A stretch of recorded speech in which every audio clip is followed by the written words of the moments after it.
Hello students, welcome to all of you Shiksha 360. And today basically we will discuss the chapter number 29 part 1, that is financial markets. This chapter it is related to the Indian economy. Okay? And we will complete first this module, not A or not B. Basically we will first complete this module. After that we will move towards the module A and B. Okay, so now let's start our discussion. Regularly, MCQ discussion will be conducted in our Indian economic group, so you can refer to that also. So, first of all, here we have to understand what is the meaning of market.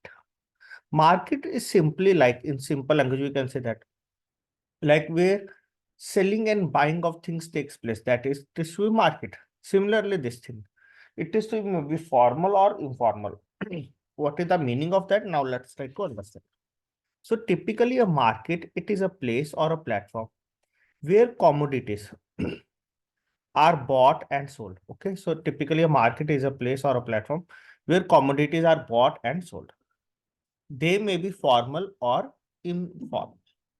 A financial market is a place where financial products are bought and sold. Okay, so what is a financial market? Basically, a financial market, basically, it is a place where financial products are bought and sold. So now let's discuss in detail what is a financial market. So any financial system, what it consists of? This is the first question which they will ask in the examination. It will consist of three things. Financial system, basically it is consist of financial institutions, financial products, financial market. Okay. So if any financial system basically will exist, first of all, it will link to the financial institution. If they are a financial institution, so it have different products, financial products and financial markets. While financial institutions and financial instruments provide the base for capture and transfer of wealth. Okay, while financial institutions and financial instruments provide the base for what? Basically for the capture and transfer of wealth from the savers to investors. Okay, and the process cannot be complete without the presence of financial market. Okay, how they have to invest in that?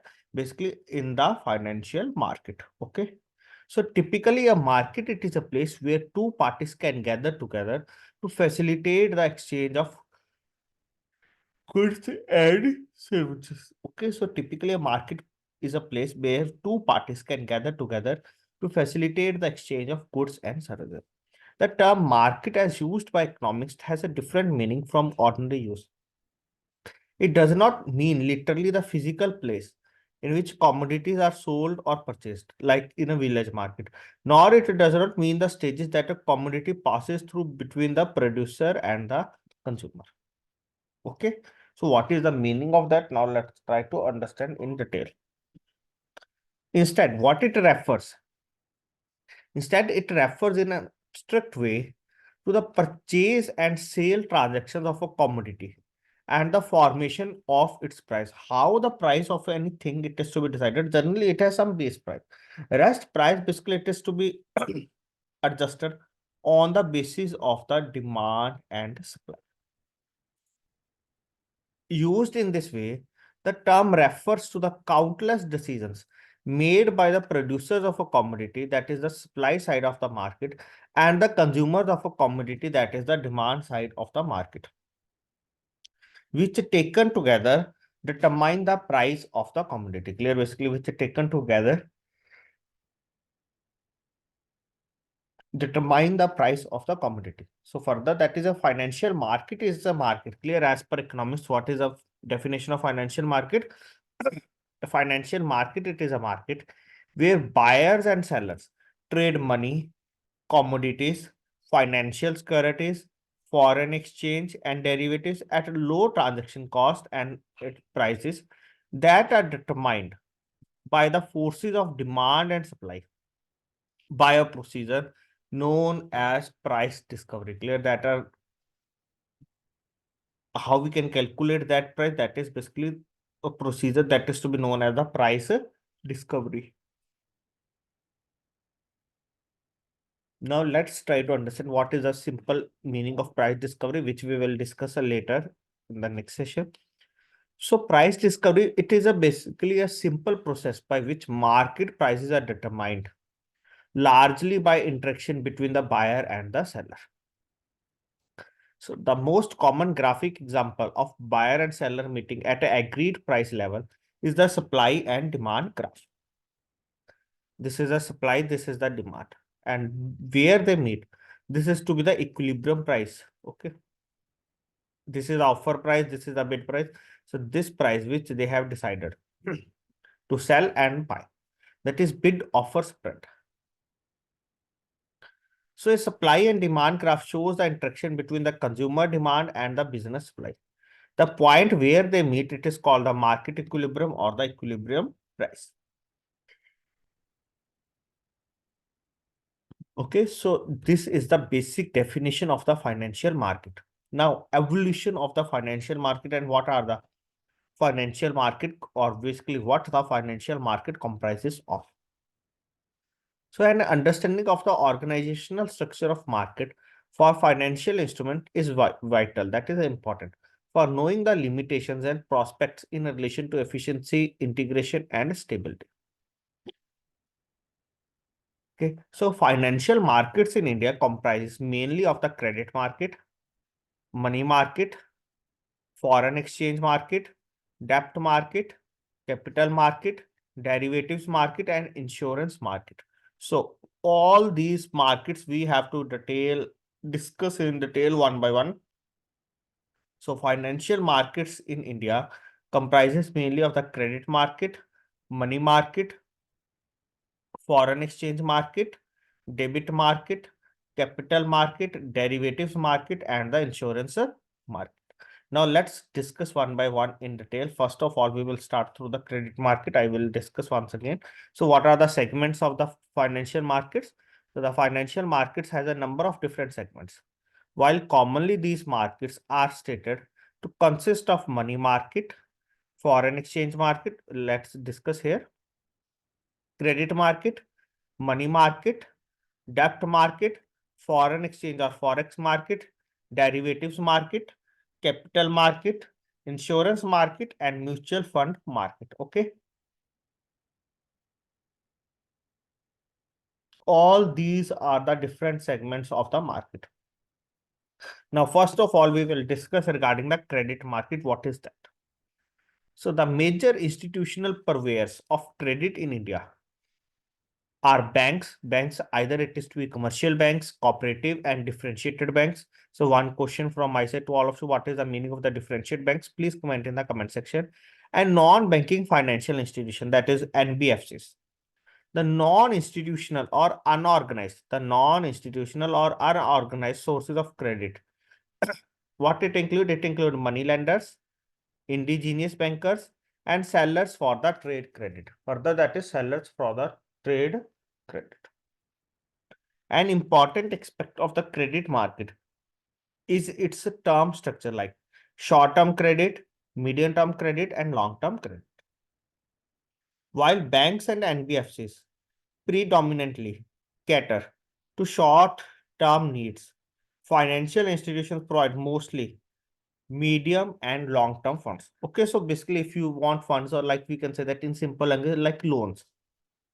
Okay, so credit market, it is divided into three parts: short-term credit, medium-term credit, long-term credit. So for medium and long-term credit, basically banks deal with that, or financial institutions. And for short-term credit, while banks and NBFCs predominantly cater to the short-term needs, and for the medium and long-term needs, financial institutions provide funds for that. Okay, so this is the credit market. Just simple, you have to remember here 3 points: short term, medium term, and long term. And what they will provide, that is banks and NBFCs cater to the short term needs. Financial institutions provide mostly long, medium, and long term funds or needs or credit. Next one, that is the money market, or whatever basically we are discussing here. We will discuss all these things in detail in the upcoming chapters. Next one, that is the money market. So money market performs a crucial role of providing a conduit for equilibrating short-term demand for and supply of funds. Here that is supply of funds, demand and supply of funds, thereby facilitating the conduct of monetary policy. Money market, it is related to the monetary policy. So what are the money market instruments? The money market instruments mainly comprise of call money. Second one, that is CD. It is to be known as CD, certificate of deposit. Third one, that is a treasury bill. Call money, certificate of deposit, treasury bill. Other short-term government securities transactions such as repo rate. Okay. Bankers acceptance or commercial bills, commercial paper CP, intercorporate funds, clear, commercial paper, intercorporate funds. All these are the instruments of the money market. While interbank money markets and the central bank, while interbank money market and central bank lending via repo operations or discounting provide liquidity for banks, private non-bank money market instruments such as commercial papers provide liquidity to the corporate sector, that provide liquidity to the corporate sector. Like all these figures we have to be maintained. Okay.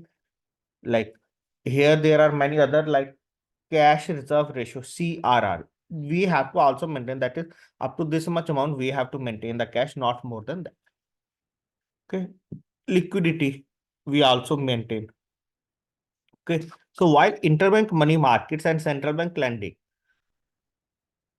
via repo operations or discounting provide a liquidity for the banks, private non-bank money market instruments such as commercial paper provide liquidity to the corporate sector. Clear? So which thing provide liquidity to the corporate sector? This one question you will find in the examination, like, so commercial paper. What are the different features of all these things, like commercial paper, certificate of deposit? What is the tenure of that? All these things they will ask in the form of the exam, in the form of the question in the exam. Okay. Next one, that is the debt market. So what it consists of? It basically mainly consists of the government securities. So the debt market consists largely of the government securities and to a smaller extent corporate bonds. A government security is a tradable instrument issued by the central government or a state government. Okay. So a government security, what is that? It is a tradable instrument issued by the central government or a state government. It is a document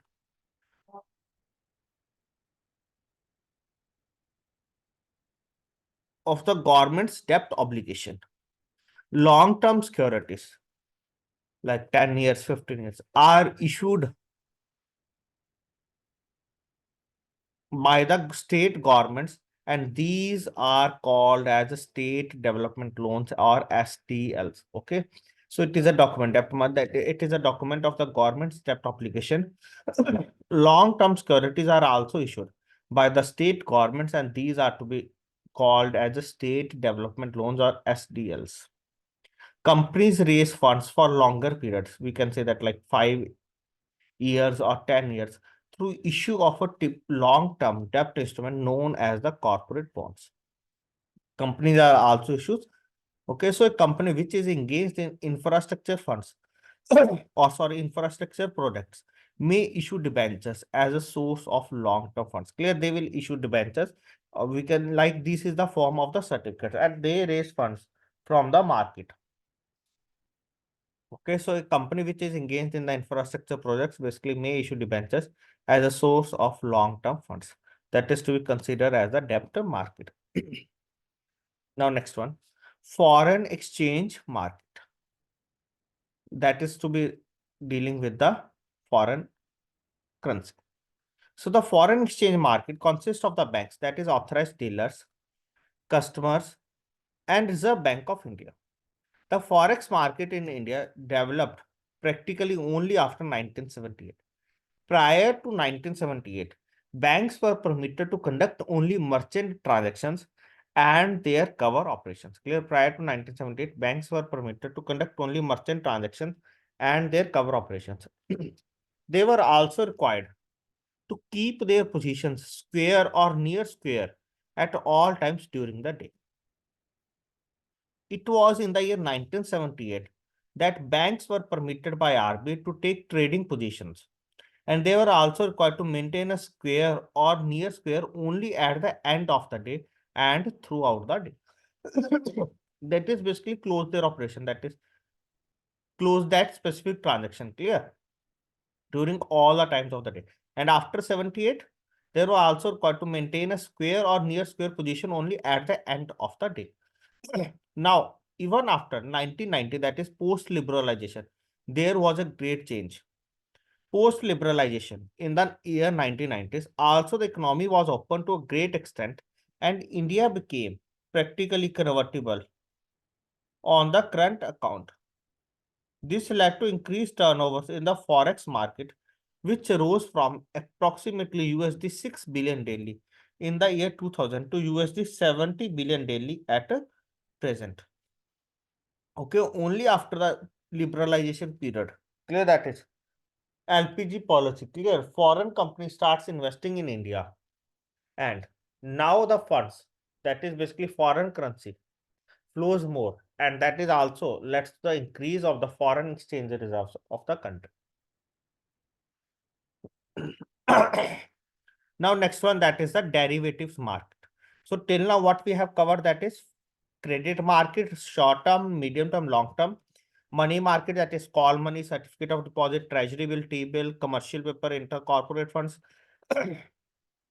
Debit market, that is government securities and corporate bond.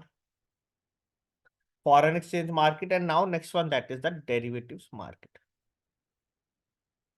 So derivative, what is that? It is a financial instrument, first point, whose value changes in a response, clear, whose value changes in a response to the change in a specified interest rate or security price or commodity price. Okay. Sorry.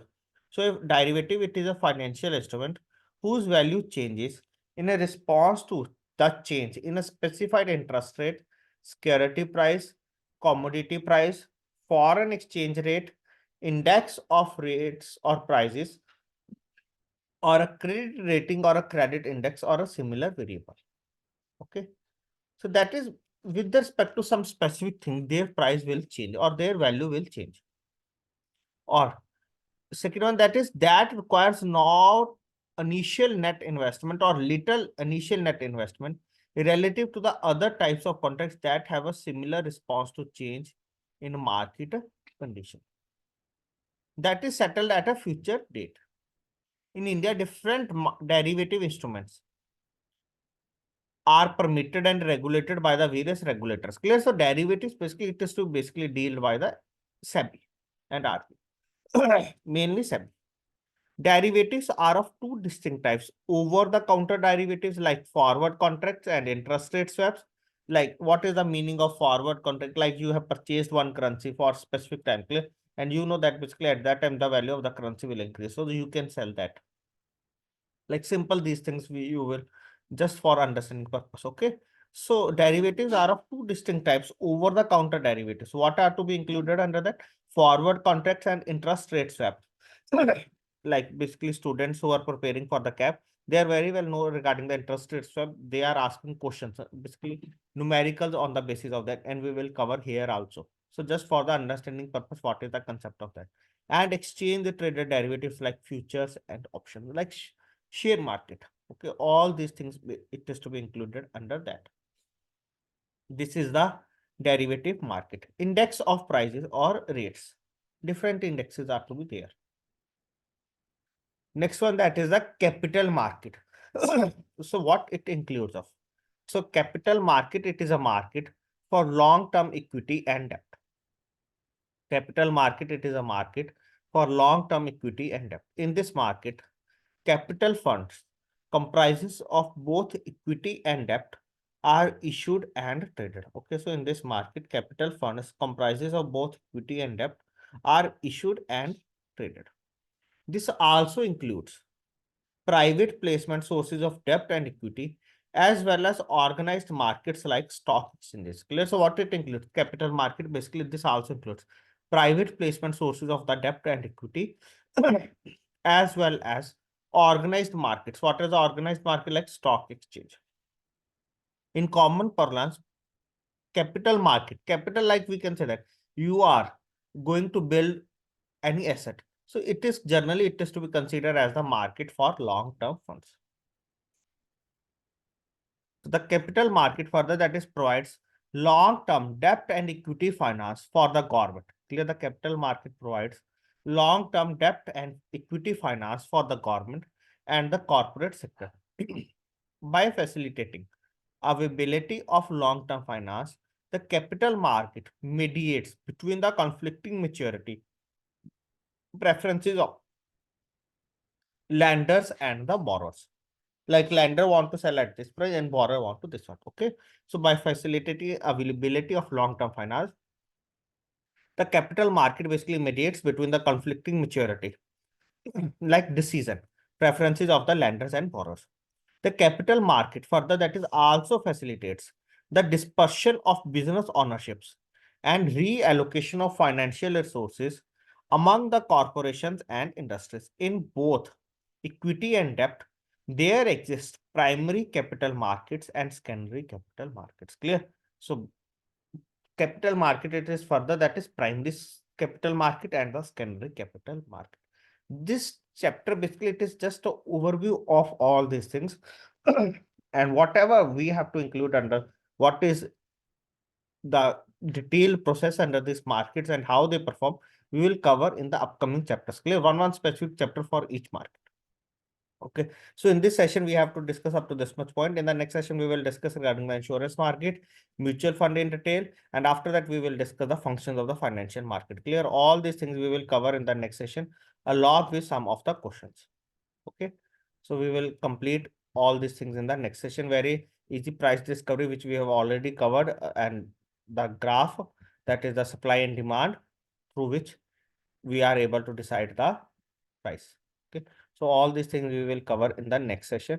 Hope you are able to understand the basic thing, just very simple things, and you have to go through all these points for line by line, and we will say that just you have to go through these points or sessions at least 2 times, and after that practice our questions. Clear? 40 to 50 questions we will discuss in the group.